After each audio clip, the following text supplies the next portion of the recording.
Daya Canada, a far and quiet film. And so and consume.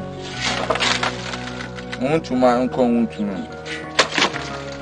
Death is seen as a transition and the end of life for many people. But for some families in Ghana, death marks the beginning of an impossible hurdle in life, as it takes away a support system for their dreams and aspirations, denying them the joy of having their loved ones, now deceased, taking care of their daily needs. Quaranti na breki. Yes, I not minimum say benye sika no ntem na me dia boa nkwara no. Na sika kro no na me di behwe nkwara no. Enti na me breki ye. When loved ones pass away in Ghana, assessing their remaining funds is often an opaque, frustrating slog for non-spousal next of kin. Everything nice on money. And the rating we had and the borrowing was too much. So if I need to go back to my family, I'll borrow again.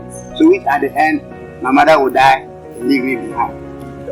So I didn't make any attempt. A wide-ranging national survey conducted by the Institute for Liberty and Policy Innovation, ILAPI, helps shine a light on the confusing bureaucratic maze and lack of transparency that ordinary grieving families must navigate. The comprehensive study gathered candid insights from over 1,000 respondents across all regions, ages, backgrounds, and income levels nationwide. Their poignant experiences peel back the layers on a complex system that seems designed to keep next of kin uninformed and powerless when a relative dies without an airtight will.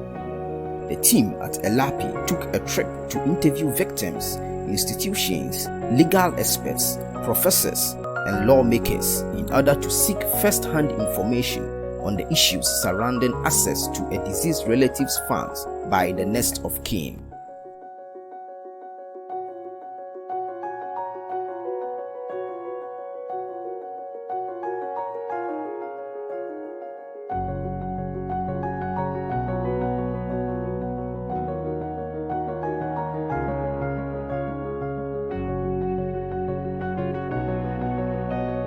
In order to understand the issues from the point of law, lawyer Richard Ni Ama, managing partner at Amate Chambers, sheds more light on the PNDC Law 111.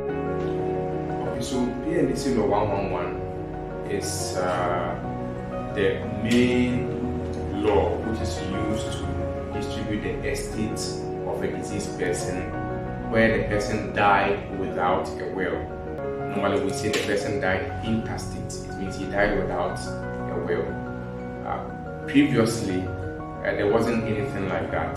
There was the Administration of Estate Acts, which didn't clearly define the fractions of what should be given to who and at what time. It is worthy to note that funds of a deceased relative at the bank is distributed using the interstate succession law, while that of insurance and pension are contracts between the policyholder and insurance firms.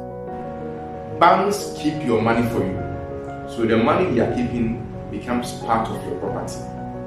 Insurance does not keep your money for you. So if you have a policy with an insurance company, it is a different game altogether, because that is a separate contract. If, for example, you have a life insurance, it means that you have a contract with the insurance company to say that in case I die, pay my daughter 1 cedi, pay my son 3 cedis, pay my wife 4 cedis. That is a contract you have with the insurance company. And with that policy, you do not need the interstate succession law to assess it. Nevertheless, there is often a matrix of bureaucracy sanctioned by law that the next of kin or beneficiary has to surmount in order for funds belonging to a deceased relative can be assessed. They asked us that we should provide a poster and a death certificate to SNET so that they can also process from there. And I was told to get some documents from the court, swearing of affidavits, getting an official notice from the assemblyman of the electoral area, then the chief and the pastor of the area as well. I got everything before the processes. They started the process, and as of now, as I talk, I've not had the death certificate yet. Ms. Salome Brahima, Deputy Registrar for the Births and Deaths Registry, sheds more light on some of the processes and documents needed to acquire other documents such as the death certificates. Even though you have the cause of death, you have to proceed to court. When you get to court, the head of the family, 2 principal members of the family go for an affidavit. So joint affidavit with 3 people. Then the next of kin will also swear a separate affidavit. So after the affidavit, and I believe that even the law court, that's what they do first of all. You bring an ID card with your picture, your name and everything on. You give us a photocopy of that with your thumbprints and your telephone number. Then when you bring the affidavit to us, if the person was a Muslim, the affidavit is not enough. You have to get a letter from the imam that officiated the burial ceremony. If upon all this, the officer is still not okay, the officer has the right to ask you to go back to the community and get a letter from either the chief or whoever released the burial grounds for you for the burial. We do all this to protect ourselves as officers, to protect the family and protect the next of kin as well. Because you can easily use the death certificate to take any benefits or whatever. If the person was a Christian and it takes registration, you still go through that process to get affidavit and everything.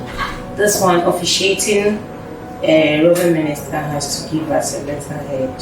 The order of service is also requested from you, so you add a copy to it. The acquisition of these documents and others as may be requested is the only means by which the next of kin or beneficiary can access funds of deceased relatives from institutions such as SNITs, insurance companies, and the banks. Most often, the stress and wastage of resource in an attempt to access these funds makes the next of kin or beneficiary abandon the process, thus hampering prosperity in the family. If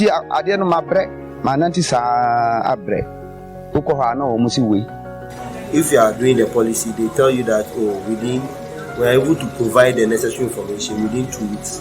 Your money should be paid, but it end up you go around 3 months, even getting to 4 months. The Member of Parliament for the Medina constituency and a human rights lawyer, Honorable Francis Xavier Susu, also called for the review of existing laws in order to unify and simplify the processes involved in assessing a deceased relative's estate.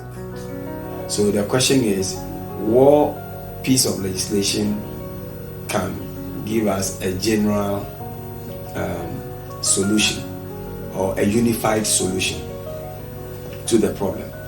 And in my view, that may have to come through policy and law. We may need to amend our laws or enact a law specifically dealing with processes by which beneficiaries access their benefits from statutory bodies and other private institutions.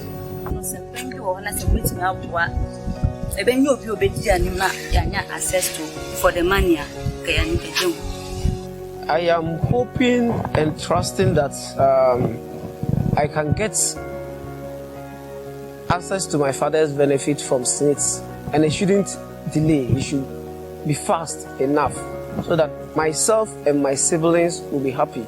The inability of beneficiaries and next of kin to access the funds and estates of deceased relatives have led to dependency, family poverty, and the thwarting of efforts by individuals to take themselves out of poverty.